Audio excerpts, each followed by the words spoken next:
What's going on, y'all? It's your boy DJ 94. And I'm Kiki Karew. And it's your boy, Dope Boy Rello. That's a special guest. Sorry, y'all. Like mid-sip. It's like get my teeth out from this piece. It's 10:31, man. We try to knock these out for y'all. But we just got done talking about inner circles. You missed that, go back, listen to that. That was pretty cool. But we're going to go into sports, man. We got a lot of stuff happening in the NBA world. A lot of people going home. A lot of people moving forward. Game 1 literally is right now on the TV. We watching the Portland Trailblazers losing right now to very Golden State. And, No blazing. No blazing, you know. but a lot of trailing. But speaking of that, man, let's talk about this series, man. Portland, Golden State. It's the Western Conference Finals. I mean, I'm not too like I told Kiki a couple weeks ago. I see Golden State going to the finals again. That's a no-brainer to me. I just don't think there's nobody that can fool with them. No offense to at the time we were talking about. We were talking about. we were talking. Sorry, that was a dog in the background, but we were talking about how CP3 and Harden really weren't the answer quite yet, and I didn't really expect the Portland Trailblazers to get this far. So they played the Spurs, and then they played a tough Denver Nugget team that I think is gonna be good in the future. But I think this is a game of like. It's a game for the Portland Trailblazers for themselves. This is a game for the Golden State Warriors to see if they can three-peat, essentially. Is what this is. I definitely think Golden State will win against the Trailblazers. Now the Raptors and the Bucks. I don't know. I definitely think Giannis is. I'm sorry, Giannis. Giannis. I know. I always want to say Giannis because I don't know. That's kind of how it's spelled. But Giannis is carrying the Bucks. I mean, he does have some help. I think Middleton and a couple other players, but. Same thing with Kawhi. I think this goes. Raptors. It goes 7, but I feel like for Toronto, Milwaukee, like I told you before, like Lowry on Toronto is trash. He is absolute trash. He's trash. He's scoring negative points. Dude, like Kawhi literally carried. Nah, but real shit. Like Kawhi actually carried that whole team, and I just feel like he literally did. At some point. Like Lowry's got to put together a normal regular season game in the playoffs for these guys to be successful in this series. I don't know if he's freezing up, because you gotta understand. The playoffs is a whole different ball game than the goddamn regular season. You know what I'm saying? Because they take regular season as a joke most and then of the time. And then when it's time to be serious, they ask for to tighten up. Right. It's too late. It should have been slightly tight. Get your head out your ass, man.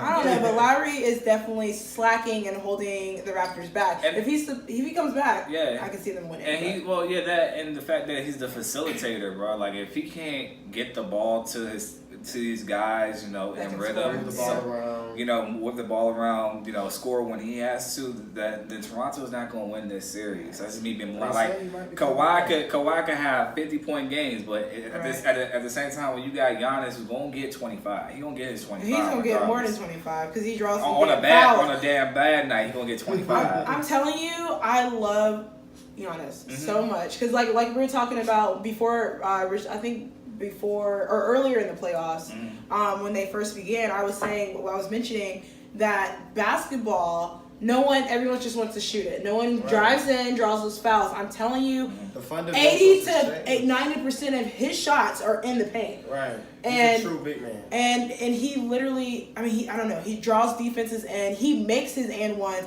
He gets to the free throw line, puts him in foul trouble. He shoots high percentage shots when he has to. That are good shots to take. Now literally just dumb. I'm gonna just throw it up based on possession type shots. Instead of getting a layup, I'm just gonna shoot a 3 and everyone's in the backcourt. Like analytics ruin NBA basketball. Bro. When you had these nerds sitting in the back talking about something, he has a 50% chance of taking this shot here. It ruined the game of basketball, man. 74% chance of making it. It just ruined basketball because essentially it's telling people it's okay to jack up these horrible threes and stuff. And like you said, I appreciate Giannis for playing the way he does. I love it. Obviously, as a big man today's game, you gotta be able to shoot, so he can shoot some a little bit on the outside too.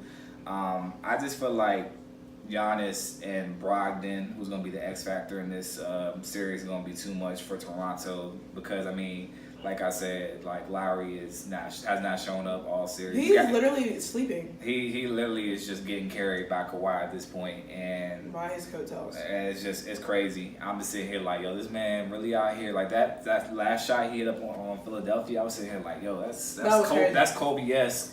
Michael Jordan. That was crazy. And I'm not I comparing. watched that Now, live. to be respectful, I'm not comparing him to Kobe or Jordan, but that's just about close jump shot wise as it gets when it comes to clutch shots. That was a good ass. That was definitely a good shot. I was like, I know he did not just make that. Like, what? I was shocked. I thought it was going to overtime. I thought it was going to overtime. I was like, that's a bad shot. He was following over. There had to be somebody with a string, like moving that ball around. It's a six-man on the rim. We're gonna look back at we're gonna look back at like Kawhi's career. We're gonna be like, yo, that's gotta be in his highlights, man. For sure. For sure. Raptors have been consistent in making it to the playoffs for about a good 2 to 3 years, right? It's been about 3 years. Three years. Okay. Yeah. So I mean, the fact that they're able to finally move out of that first, second round is big for them, especially Kawhi. I mean, he did that. Yeah, he definitely did, but without him, they wouldn't have done. But this is more. This is my final point on this series. Before we move on, This series is definitely a tale of two teams that are trying to solidify themselves. In my opinion, that KD is out, the best player in the world right now, because it's been put down because obviously LeBron ain't in the playoffs, so it's like anybody's to have. It's really I was about to say. It's really like Giannis right now and Kawhi are like the two dominant players, and this is because KD got injured right now, so I have to go by who's currently on the floor until he comes back. So we'll see. I think this is iron sharpens iron. I think you're gonna see the best out of both of them. But I feel like Toronto has more to lose in this series because you made the move to go trade Kawhi. And if it doesn't pan out, shit, you fucked because he may not be here next year. Right. So he might move on to the Clippers or the Lakers. Right. Rumor has it. So you gotta go get this championship. While you here. And for Milwaukee, it's like, yo, you got all the pieces together. You got shooters. You got folks that are really out here doing it. So you gotta make it happen. So. We'll see what happens. I think it's going to go 6 or 7 games. I think Milwaukee's going to win. Well, speaking of moving on, time for Boston to move on. Boston. I mean, Terry I feel like Rozier, that whole team's about to shatter. We got Kyrie most likely going to the Knicks. We got Kyrie most likely going to the Knicks, and then we probably got what's his name, Rozier. Terry Rozier. He literally said this morning on First Take with Stephen A. that he doesn't want to be with the Celtics. He wants to go. But do you blame them? Like, they never played him. Like, when it mattered. When they should have. When they played him, they were like plus, I don't know, like 10 or 9 with him on the floor. When they let Kyrie run the show and he's doing the whole dribble. Like, don't get me wrong, bro got some nice handles, but that don't work for what Boston wants to do system-wise. They're a system team, man. They have Brad Stevens, like weak side help, weak side pass. They that type of team. They not no finesse team, which is what Kyrie is looking for. And that's the problem. You have two styles that didn't belong, and then you had Gordon Hayward being in the starting lineup over the two young guys that went to the finals last year, and Brown and Tatum. This is like you ruined their confidence. So the team was messed up coming into this situation. Right. I mean, it just wasn't a good team chemistry. You bruised a lot of egos when you really didn't have to. You could have definitely facilitated and used more of your key role players, and they did not. And I'm sorry, man. If I'm Brad Stevens, look, Gordon, I understand you're getting paid $148 million, but brother, your health is just not there. Let's just put you off the bench and you can come back next year. We need to go with what we got because. Coming into the season, Brown and Tatum's ego, like their confidence was at an all-time high. As the season waned, you could just see everything go out the window. Now, rumor has it. Now we now notice you guys like from the time that we're actually talking to y'all, we've already seen the draft.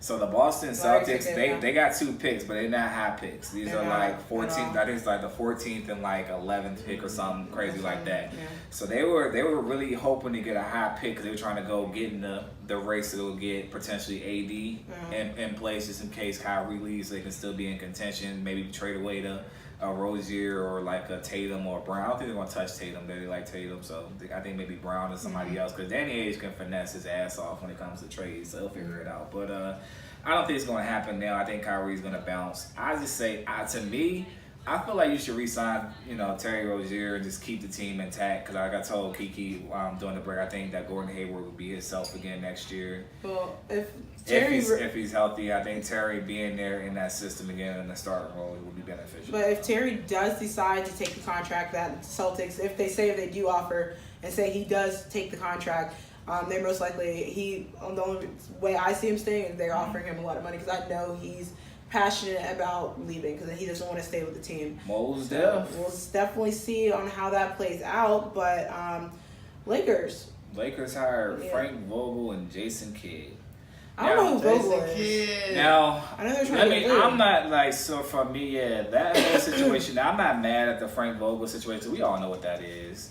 Frank Vogel coming in there to get his backstabbed by Jason Kidd, because Jason Kidd is gonna be the real head coach. And like, Jason Kidd needs to be a head coach. The problem is they didn't want to put Jason Kidd in there because if you know about Jason Kidd, he had some domestic violence and some stuff that he was in. Like a couple years, yeah, he was in some domestic violence stuff.